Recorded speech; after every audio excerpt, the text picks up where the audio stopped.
চলে এসছে শীতের মরশুম। মিঠে রোদ আর হাতে আচার নিয়ে যদি বসে পড়া যায় তাহলে শীতের দুপুরটা বেশ আমেজেই কাটানো যাবে। এইভাবে যদি আপনারা বাড়িতে জলপাইয়ের আচার বানান তাহলে অবশ্যই আপনাদের খেতে ভালো লাগবে। আজকে আমি ঘরোয়া পদ্ধতিতে খুব সুন্দরভাবে জলপাইয়ের আচার নিয়ে এসেছি। বাজারে জলপাই এখন পাওয়া যায়, সেই জলপাই দিয়ে যদি এইভাবে তেল করে আচার করা যায় তবে সেটা আপনারা খেয়ে দেখবেন, অত্যন্ত সুস্বাদু এবং ভালো লাগবে। আজকালকার মেয়েরা এবং বাঙালি অনেককেই আচার খেয়ে না ভালোবাসে। যদি এইভাবে আচার বানানোই যায় না তাহলে দেখবেন মুখে লেগে থাকবে। তাহলে আমি কি করে জলপাইয়ের আচার বানালাম, ভিডিওটি স্কিপ না করে পুরোটা দেখতে থাকুন।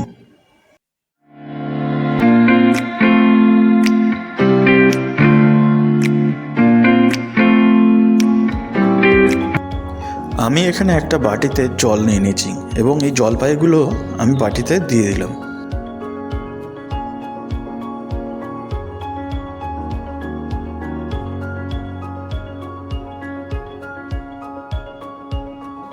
এইভাবে ভালো করে জলপাইগুলোকে জলের মধ্যে ধুয়ে নেবেন এবং যাতে বাইরে কাদামাটি যদি কিছু লেগে থাকে তাহলে সেগুলো পরিষ্কার হয়ে যায়। দেখছেন কি সুন্দরভাবে পরিষ্কার করে আমি জলপাইগুলোকে ধুয়ে নিয়ে রাখলাম।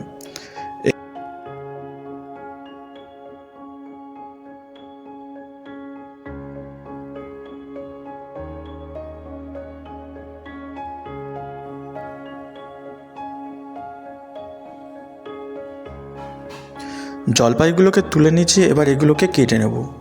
এইভাবে সরু সরুভাবে আপনারা জলপাইগুলোকে কেটে নিন।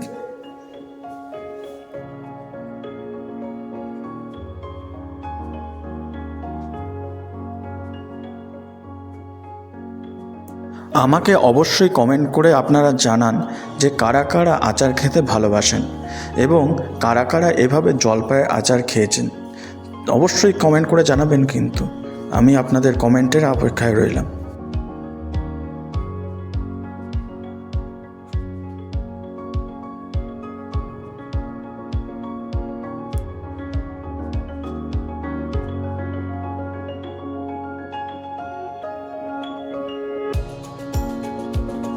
আমার জলপাইগুলো কেটে নেওয়া হয়ে গেছে। এইভাবে দেখছেন ঠিক পাতলা পাতলা করে ফালি দিয়ে আমি জলপাইগুলোকে কেটে নিয়েছি, যাতে ভেতরে মশলাগুলো যখন করব তখন মশলাগুলো যাতে ভেতরে ঢুকে, সেই জন্য এইভাবে কেটে নেবেন আপনারা জলপাইগুলোকে। এবার সরু সরু করে পাতলা পাতলা করে জলপাইগুলোকে কেটে নেবেন, তাহলে দেখবেন মশলাগুলো ভেতরে ভালো করে ঢুকে যাচ্ছে।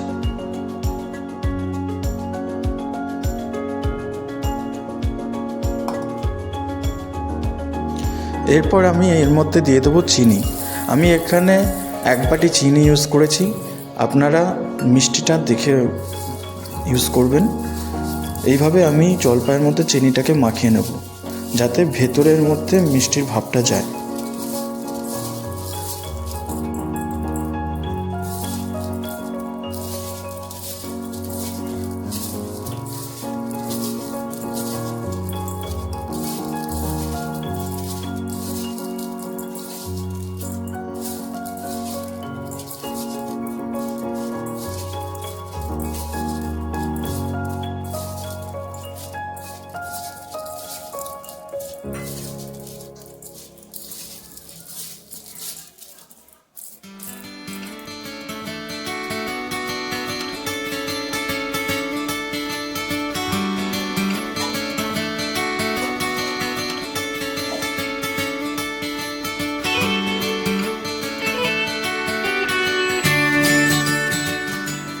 জলপাইগুলো চিনি দিয়ে মাখানো হয়ে গেছে। এরপর দিয়ে দিচ্ছি 1 টেবিল স্পুন মতন হলুদ, যাতে একটু কালার আসে। আপনারা দিতেও পারেন, অ্যাভয়েড করতেও পারেন। আমি এখানে হলুদটা দিয়ে এবার মাখিয়ে নেব।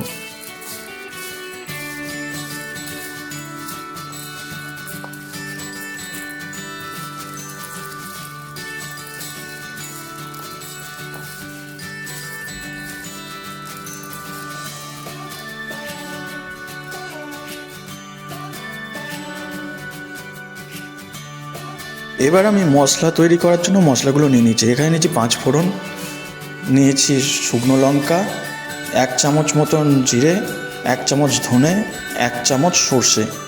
এই মশলাগুলোকে আমি কড়াইতে ভালো করে ভেজে নেব।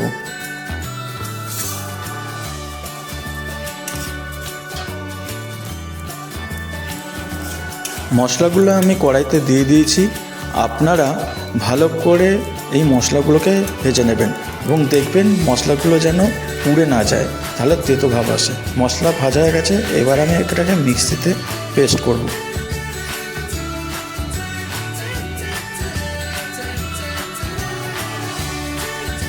আমি এখানে কড়াইয়ে 3 টেবিল স্পুন মতন তেল নিয়ে তার মধ্যে ওই মাখানো জলপাইগুলো দিয়ে দিয়েছি এবং শুকনো লঙ্কা ফোড়ন দিয়েছি।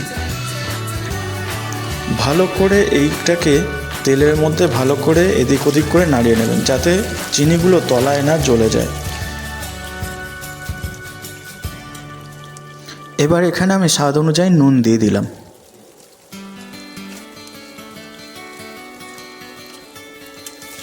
কড়াইতে ভালো করে নাড়িয়ে চাড়িয়ে নিন। নাড়ানো চাড়ানো হয়ে গেলে এটা খানিকক্ষণ রেস্ট করতে দেবেন, যাতে কালারগুলো চেঞ্জ হয়ে যায়।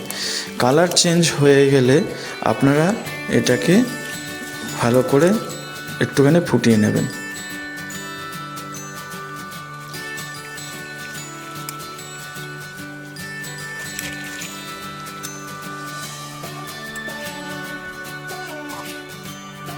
জলপাইয়ের কালার চেঞ্জ হয়ে গেছে, আমি এর মধ্যে জল দিয়ে দিলাম। জল দিয়ে খানিকক্ষণ আমি এটাকে ফুটতে দেব। পরিমাণ মতন জল দেবেন। আমি এটাকে জল দিয়ে খানিকক্ষণ নেড়িয়ে ছাড়িয়ে নিয়ে এটাকে ফুটতে দিয়েছি। এর মধ্যে 2টো কাঁচা লঙ্কা দিয়ে দিয়েছি যাতে ঝাল হয়। আমার ফোটা কমপ্লিট, দেখতেই পাচ্ছেন কীভাবে জলপাইগুলো সেদ্ধ হয়ে এসছে এবং কালার চেঞ্জ হয়ে গেছে। কালার চেঞ্জ হয়ে যাওয়া মানেই জলপাইগুলো সেদ্ধ হয়ে গেছে। এরপর আমি এই জলপাইয়ের মধ্যে আমি যে ভাজা মশলাগুলো করে রেখেছিলাম সেটা দিয়ে দিচ্ছি। এই ভাজা মশলাটা ভেতরে যাতে আরও ভালো করে ঢোকে, তাই আমি আরও খানিকক্ষণ এটাকে মিডিয়াম হিটে ফুটিয়ে নিচ্ছি।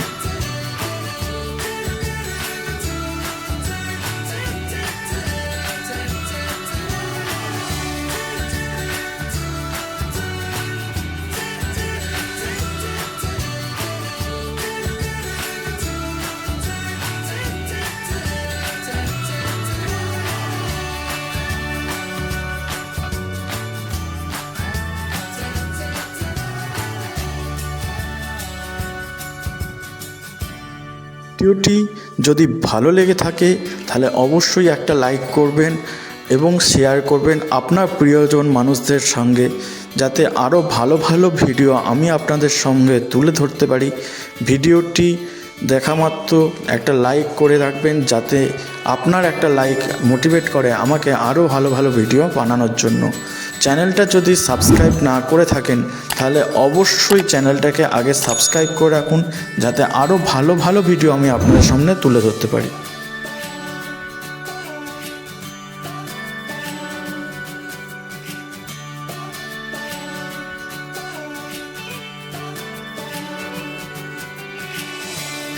আমার জলপাইয়ের আচার কাদের কাদের ভালো লাগলো এবং কারা কারা এইভাবে বাড়িতে জলপাইয়ের আচার বানিয়ে খেয়েছেন অবশ্যই আমাকে কমেন্ট করে জানান।